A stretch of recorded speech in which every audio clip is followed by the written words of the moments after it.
नमस्कार किसान भाइयों, पोल्ट्री फार्मिंग में आप सभी का स्वागत है। आज हम लार्ज स्केल पोल्ट्री फार्मिंग के बारे में बातचीत करेंगे। बड़े पैमाने पर जब हम देसी मुर्गी पालन करना चाहते हैं तो ऐसे समय में हमें कम से कम 1000 के ऊपर की बैच रखनी ज़रूरी होती है। और इसके लिए महत्वपूर्ण बात होती है कि हमारे पास एक अच्छा शेड होना चाहिए।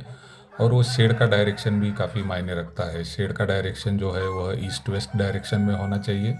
इसी तरह शेड की चौड़ाई विड्थ जो है वह 30 फीट से ज़्यादा नहीं होनी चाहिए। काफ़ी बार हमारे हाथ से गलती होती है कि शेड काफ़ी बार चौड़ाई ज़्यादा होने की वजह से वेंटिलेशन प्रॉपर नहीं रहता है और वहीं पर हमारा जो लार्ज स्केल पोल्ट्री फार्मिंग है वह दिक्कत में आता है।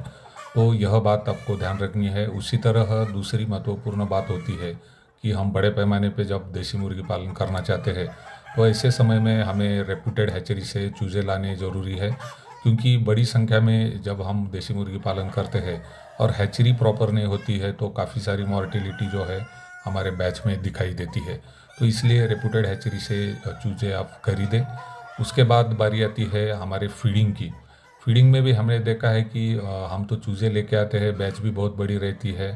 तकरीबन 5-10 हज़ार की बैच काफ़ी सारे फार्मर डालते हैं। और उसके लिए जब फीडिंग की बात आती है तो शुरुआत से ही गलत तरीके का फीड हम यूज़ करते हैं और इसका खामियाजा हमें मॉर्टेलिटी से भुगतना पड़ता है।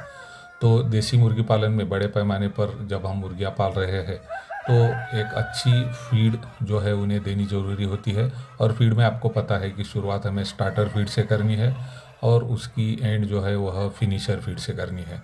तो यह फीड भी एक आप अच्छे रेप्यूटेड हैचरी से आपको लेना ज़रूरी है ताकि हमारी मुर्गियों की ग्रोथ अच्छी हो, उनका एफसीआर अच्छा है। हमने देखा है कि 5 किलो फीड खाकर भी बहुत बार मुर्गियाँ 1 किलो की नहीं बनती क्योंकि हमारा फीड अच्छा नहीं होता है। तो यह भी बात आपको ध्यान में रखनी है। उसके बाद हमारा जो वैक्सीनेशन रहता है यह काफ़ी बार किसानों द्वारा अच्छी तरह से किया नहीं जाता है।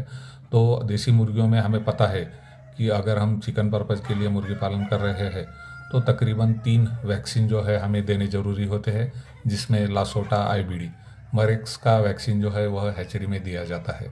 तो यह भी बात आपको ध्यान में रखनी ज़रूरी है। तो इस तरह से बड़े पैमाने पे मुर्गी पालन हम करते हैं तो इससे अच्छा मुनाफा जो है हमें मिलता है। तो यह इन्फॉर्मेशन आपको अच्छी लगी तो आप बाकी किसान भाइयों को भी बता सकते हैं। धन्यवाद।